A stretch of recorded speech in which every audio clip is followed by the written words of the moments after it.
Assalamualaikum warahmatullahi wabarakatuh. Asyhadu an la ilaha illallah wa asyhadu anna Muhammadar Rasulullah. Allahumma sholli ala Sayyidina Muhammad. Perkenalkan, saya Dr. Amalia SAGMA, dosen Universitas Pamulang. Dalam peningkatan kompetensi saya mengajar, saya telah lulus dalam pendidikan dan pelatihan program sertifikasi MCE dan MOS. Alhamdulillah, saya mendapat kepercayaan mengampu mata kuliah pendidikan agama dan ekonomi syariah. Adapun mata kuliah pokok yang saya ampu adalah pendidikan agama. Baiklah, saya akan mendeskripsikan pada mata kuliah pendidikan agama. Materi yang saya sampaikan sesuai dengan rencana pembelajaran semester dengan referensi yang telah ditetapkan, baik referensi kitab klasik dan buku terkini termasuk referensi dari buku teks pendidikan agama Islam pada perguruan tinggi umum. Di antaranya buku Azumati Azra, Muhammad Alim, Zulkifli Mustan, dan lainnya, serta ensiklopedia Islam. Saat ini saya akan menjelaskan delivery, interaction, dan assessment bagaimana saya mengajar.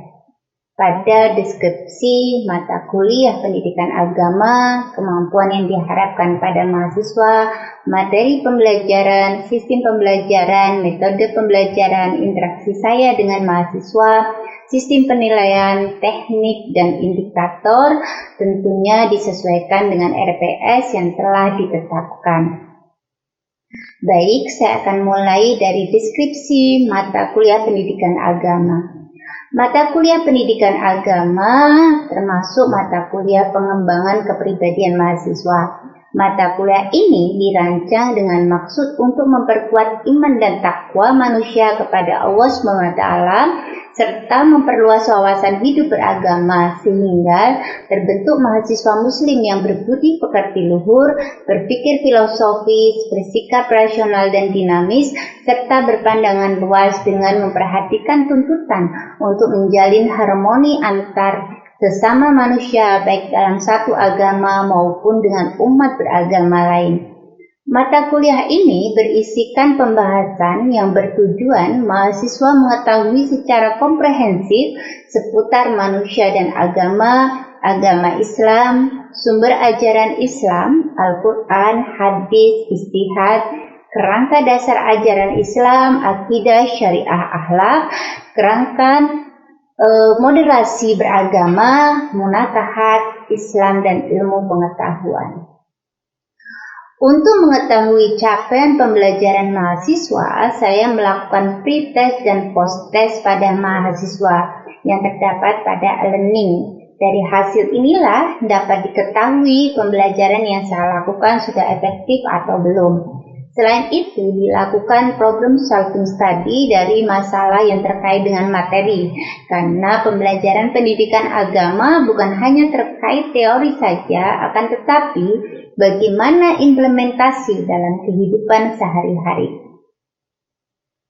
Pada metode pembelajaran yang saya gunakan adalah metode pembelajaran terbaru, yaitu Integrating Visual Thinking Method, dengan teknik looking, aktivitas melihat dan mengumpulkan, seeing, aktivitas menyeleksi dan mengelompokkan, imagining, mengeneralisasikan langkah untuk menemukan solusi atau pola, thinking, memadukan daya berpikir akal dan hati dalam menemukan kebenaran, telling, mengkomunikasikan pemikiran, showing, menunjukkan secara kognitif, afektif, dan psikomotorik. Sehingga mahasiswa dalam proses pembelajaran terlibat aktif sebagai hubungan interaksi komunikasi antara dosen dan mahasiswa secara humanis. Dalam proses interaksi juga dikembangkan dalam grup WA, di mana mahasiswa dapat bertanya terkait materi yang belum dipahami. Pada aspek asesmen mengikuti standar yang ditetapkan oleh Universitas Pamulang dengan bobot absensi 10%, tugas 20%, UTS 30%, dan UAS 40%. Pelaksanaan penilaian mata kuliah agama dalam bentuk ujian tertulis dan ujian lisan. Pada ujian tertulis dalam bentuk analisis untuk pengembangan pemikiran mahasiswa, pada ujian lisan terkait hafalan doa sholat beserta artinya dan kewajiban syarat mahasiswa mampu membaca Al-Quran. Penilaian ini sudah diberitahukan di depan dalam kontrak belajar sehingga mahasiswa tidak akan komplain di akhir semester. Penilaian tersebut juga terkait dengan etika mahasiswa karena yang terpenting dalam pendidikan agama adalah membangun kepribadian mahasiswa yang berakhlak mulia. Adapun pengajarannya sebagai contoh berikut. Oke, sebelum kita mulai pembelajaran pada malam hari ini, kita mulai dengan membaca doa. Ya, kita baca doa sama-sama, doa untuk menambah ilmu ya. Rabbi srohli sodri wa yassirli amri wahlul uqdatam min lisani yafqahu qawli. Rabbi zidni ilman warzuqni fahman. Amin. Nah, Anda saya yakin sudah membaca modul ya? Sudah membaca modul belum? Belum. Sudah membaca modul belum? Sudah. Nah, kenapa saya selalu memberikan yang berbeda? Bahkan mungkin setelah selesai ini, ya kan, setelah 3 kelas ini selesai, saya memang berbeda dengan dosen yang lain ya. Jadi saya biasanya membuat rangkuman-rangkuman kecil gitu kan, yang akan saya share di grup WA, atau saya membuat voice-voice kecil yang akan saya share di WA untuk kita bisa belajar gitu ya. Jadi jangan sampai ketinggalan karena Anda adalah generasi ke depan.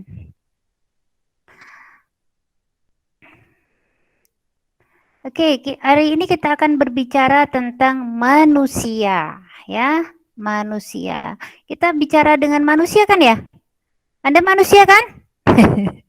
Manusia ya? Iya, Bu. Ya, Bu, Iya. Iya, manusia. Saya hentikan dulu nih ya. Kalau Anda itu manusia, apa sih hakikat manusia? Makna manusia itu apa? Arti manusia itu apa? Pengertian manusia itu apa? Ayo, silakan. Asmi. Manusia adalah makhluk ciptaan Allah yang memiliki akal dan pikiran, Bu. Akal pikiran satu kesatuan. Yang lain tambahkan lagi. Ahmad Amaluddin. Manusia adalah makhluk yang diciptakan oleh Allah untuk beribadah kepada Allah dan memiliki hawa nafsu. Memiliki hawa nafsu. Hawa nafsu adalah sampingan, bukan termasuk dalam apa, hawa nafsu itu adalah tantangannya ya, bukan masuk ke dalam sebuah pengertian substansi manusianya. Oke, manusia adalah makhluk ya, makhluk ciptaan Allah yang memiliki 3 potensi: akal, hati, dan jasmani. Akal, hati, dan jasmani ini yang membedakan manusia dengan makhluk yang lain. Adakah makhluk yang lain itu memiliki hati? Yang tadi sudah ada ruh ya, ruh itu dari penciptaannya nanti ya, antara tanah dan ruh gitu ya. Nah, itu yang dikatakan pengertian dari manusia. Jadi kalau ditanyakan apa pengertian manusia, manusia adalah makhluk Allah yang memiliki 3 potensi: akal, hati, dan jasmani. Dan dengan di situ nanti akan berkembang bagaimana akalnya nanti berkembang, hatinya berkembang, dan jasmaninya berkembang dengan berbagai macam hal fungsinya tadi. Oke ya?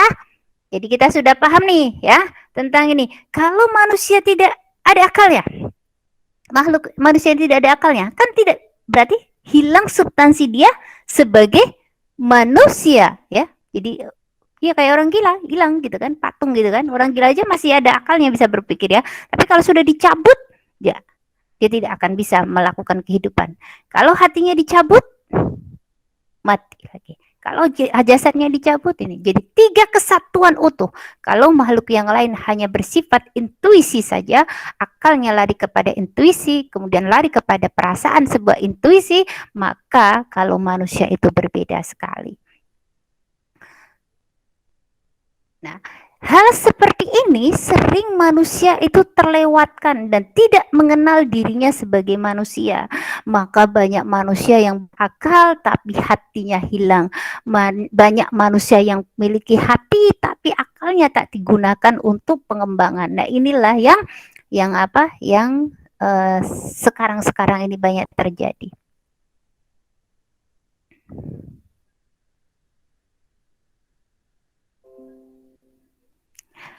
Nah, lain lagi dengan teori-teori yang lain. Kalau kita tadi itu berbicara dalam sebuah konsep Islam, lain dengan pandangan-pandangan yang ada di luar, ya, pandangan-pandangan yang ada di luar. Dari pandangan menurut teori kognitif, manusia adalah Homo sapiens, ya, makhluk yang berpikir. Jadi hanya kecenderungan di situ saja, hanya berpikir untuk memahami lingkungannya, ya. Jadi tidak ada aspek hati gitu di situ, ya. Tidak ada aspek jasmani yang masuk dalam sebuah teori itu, ya. Maksudnya kepada makhluk yang berpikir terus hingga masuk kepada sebuah lingkungannya. Nah, ini lari ke situ. Sedangkan teori behaviors adalah homo machines, ya. Mesensu, ya. Nah, ini adalah manusia mesin, ya. Ini adalah proses pembelajaran, reaksi pembelajaran untuk bisa tantangan-tantangan. Ini manusia itu dianggapnya sebagai manusia mesin, makhluk mesin gitu kan, yang menciptakan gitu kan. Nah, ini teori dari behaviorisme. Lain lagi dengan Karl Marx, ya. Karl Marx itu mengatakan bahwa makhluk manusia itu adalah Homo faber, ya, artinya makhluk pekerja. Jadi merupakan reaksi proses produksi ekonomi, ya kan. Makanya kan kalau Karl Marx itu larinya kepada teori kapitalis, ya, mencari keuntungan sebanyak-banyaknya, teori produksi bagaimana ini gitu kan. Jadi manusia itu adalah makhluk ekonomis yang harus dieksplor gitu kan. Terus gitu kan. Sedangkan Aristoteles berpandangan bahwa manusia adalah makhluk sosial, ya, karena hidup bersosial untuk bermasyarakat. Nah, ini teori-teori yang masuk di pengertian tentang manusia, ya. Kemudian teori Immanuel Kant, ya. Immanuel Kant ini ada 3 aspek, ya. Teori epistemologis, ya, dari apa yang mesti ia kenal, dia harus melihat nih di lingkungannya. Wujud etis, ya, dari apa yang mesti ia lakukan, dan wujud religius dari apa yang mesti ia harapkan. Jadi ada 3 konsekuensinya itu. Selain itu, Soren itu berpandangan bahwa manusia memerlukan 3 kelengkapan, antara lain kelengkapan estetis, yaitu kemampuan menangkap dan mengungkapkan kembali apa yang diketahui, ya. Kelengkapan etis, ya, sama saja dengan teorinya yang tadi, ya, Immanuel Kant, ya. Ini menangkap dan mengungkapkan kembali apa yang diketahui. Kemudian kelengkapan etis adalah kemampuan meningkatkan estetika secara manusiawi dan bertanggung jawab. Kemudian kelengkapan religius, kemampuan manusia untuk pendekatan pada Tuhan. Jadi kalau Immanuel Kant dan Soren, ya, Kierkegaard apa namanya itu. Nah, itu larinya ke tiga konsep tadi, ya. Nah, ini kalau manusia itu 2 hal dari sebuah penciptaan, tapi kita lari pada unsur dari proses dan mekanisme hidupnya dengan memiliki akal, hati, dan jasad. Jadi kalau di konsep Islam adalah manusia karena makhluk memiliki hati, akal, dan jasad, ya. Jadi berbeda dengan ini. Meskipun pada konsepnya yang 3 ini masuk, tapi dia tidak menggunakan konsep hati sebagai alat berpikir, gitu kan. Tapi kalau di dalam Islam, hati juga termasuk salah satu alat berpikir manusia.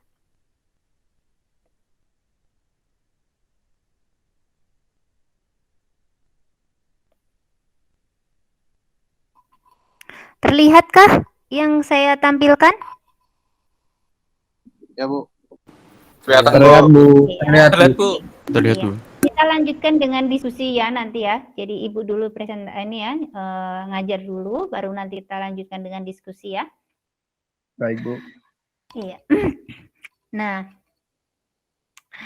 ini kalau di manusia ini ada sebutan-sebutan, ya.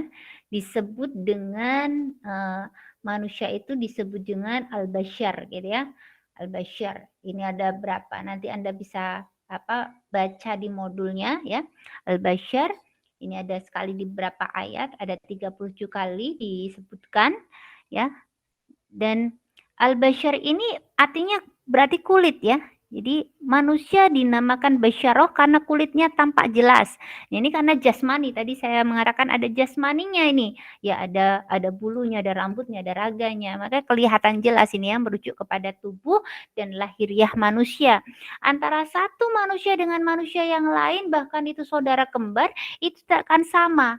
Ya, maupun kembar identik itu pasti ada beda. Apa di mana perbedaannya? Di kornea matanya itu semua beda. Kemudian di sidik jarinya itu beda, meskipun itu kembar gitu ya.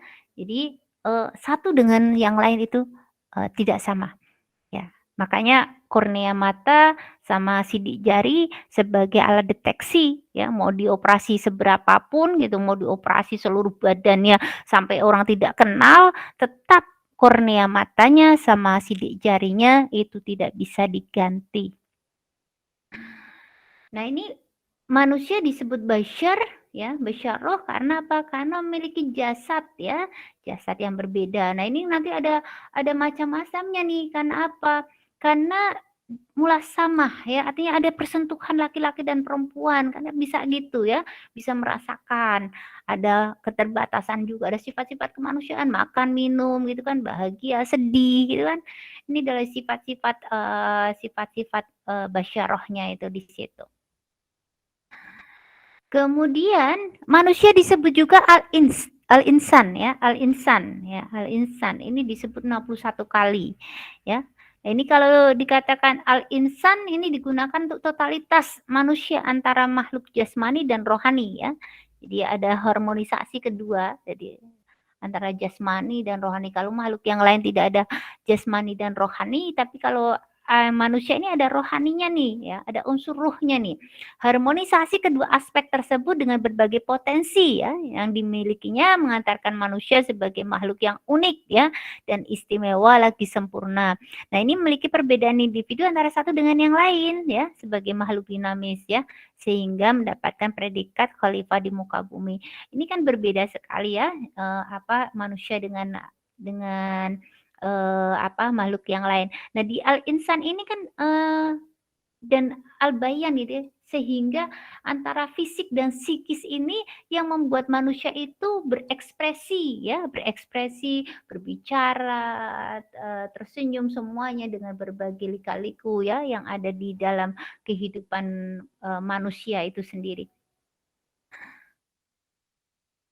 Kemudian manusia disebut al-ins ya, al-ins yang ketiga. Tadi apa? Al-basyaroh, al-insan, kemudian yang ketiga adalah al-ins ya. Ini sebut 18 kali ya. Nah, kata al-ins digunakan Allah jika ingin menjelaskan tentang jenis makhluk yang taklif sehingga dominan. Kata anis digunakan pada makna-makna yang bersifat negatif. Artinya apa? Karena manusia diberi tadi siapa yang bilang itu hawa ya, hawa nafsu. Jadi ada kecenderungan untuk melakukan yang negatif atau menyeleweng gitu ya. Jadi karena diberi apa? Diberi nafsu ya. Jadi disebut al-ins gitu. Ada potensi membangkang yang sangat besar. Makanya tidak heran ketika manusia juga ada yang bisa membangkang atau ingkar ya atau durhaka gitu kan, karena ada potensinya, karena di situ didampingi ada nafsunya yang masuk ke dalam jasmaniah ya, rohaniahnya manusia. Nah, kemudian manusia disebut juga an-nas ya, an-nas. Disebut manusia sebagai an-nas karena manusia adalah makhluk sosial ya. Makhluk sosial ya. Dan kebanyakan digambarkan sebagai kelompok manusia tertentu yang sering melakukan mafsadah atau pengisi neraka. Artinya banyak loh manusia-manusia itu yang melakukan ingkar gitu ya, yang seharusnya tidak. Maka yang harus kita lakukan adalah bagaimana untuk tidak melakukan itu ya.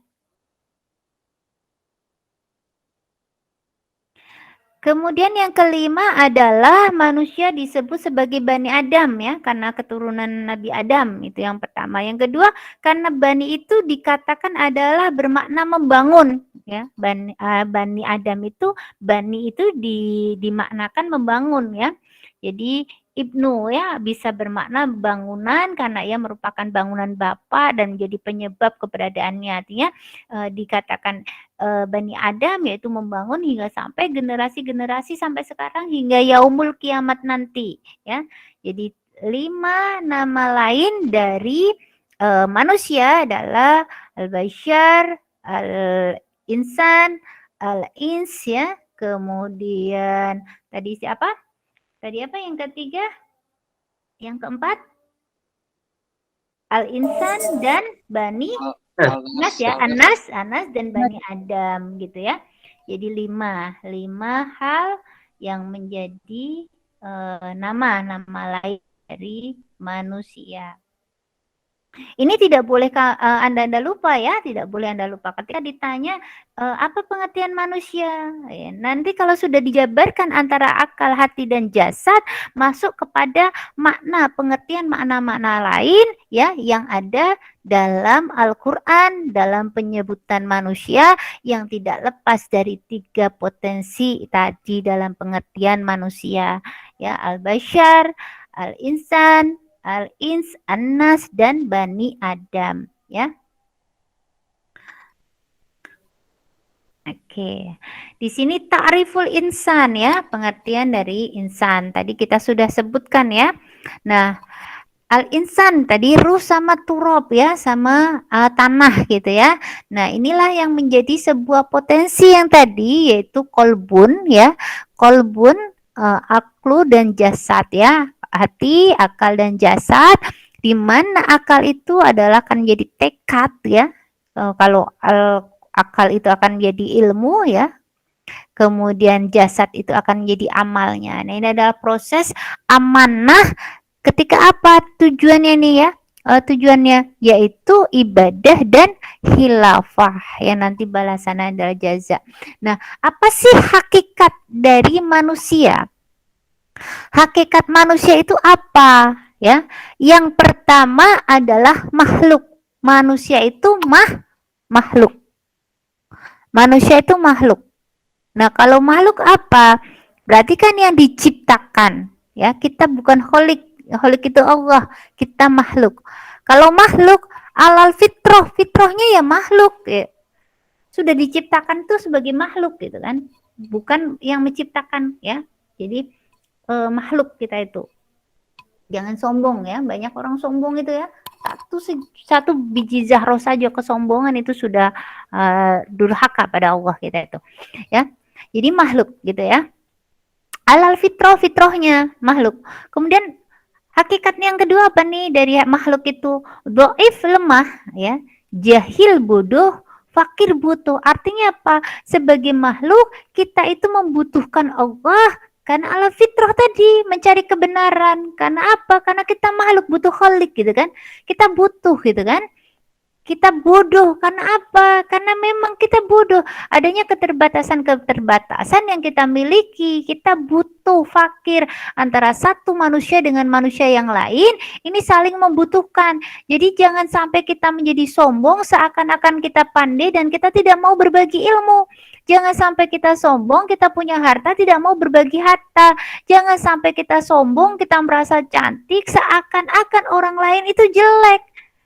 Ya, karena posisi kita adalah makhluk, padahal Allah sudah menghamparkan seluruh makhluk, itu adalah kekuasaannya. Kecacatan dia tidak bisa melihat, kecacatan dia tidak bisa mendengar, kecacatan dia adalah tidak bisa berjalan, atau tidak punya kaki, tidak punya tangan, atau kecacatan dengan wajah bagaimanapun dia, apakah hidungnya pesek kah, atau matanya lebar, atau apakah, itu bukan pada sebuah nama kecacatan yang diberikan Allah. Karena yang diberikan Allah dalam sebuah kecacatan adalah ketika dia cacat tentang sebuah keimanan. Summun bukmun umyun lahum la yarji'un. Artinya apa? Kebutaan, kebisuan itu bukan pada itu.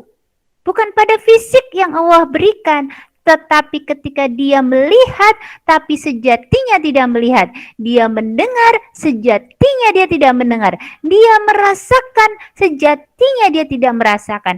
Itu yang dikatakan cacat. Orang manusia mengatakan cacat karena dia merasakan sebagai manusia seakan-akan dia normal, padahal dalam pandangan Allah apapun dia bentuknya, ya, meskipun dia tidak punya mata, meskipun dia tuli, tapi apa? Itu adalah bentuk kesempurnaan yang diberikan kepada manusia masing-masingnya, dan itulah yang dikatakan ujian di muka bumi. Tapi bukan pada sebuah kecacatan, tapi kesempurnaan Allah dalam seluruh penciptaannya. Allah mampu menciptakan dengan berbagai macam halnya. Ada yang sampai pendek sekali, ya, ada yang tidak punya tangan dan kedua kakinya tidak ada, gitu kan.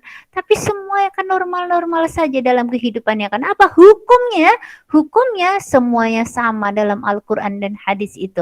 Tidak ada yang membedakan itu. Ada rukhsah-rukhsah, tetapi adakah bahwa ketika kita mau sholat itu semuanya harus sesuai dengan harus berdiri? Tidak. Karena apa? Sesuai dengan kemampuan yang memang dimilikinya. Jadi disitulah makhluk. Kemudian hakikat manusia yang kedua apa? Dimuliakan, ya. Jadi manusia itu dimuliakan, gitu. Manusia dimuliakan. Kenapa dimuliakan? Ya, karena ditiupkannya ruh, ya.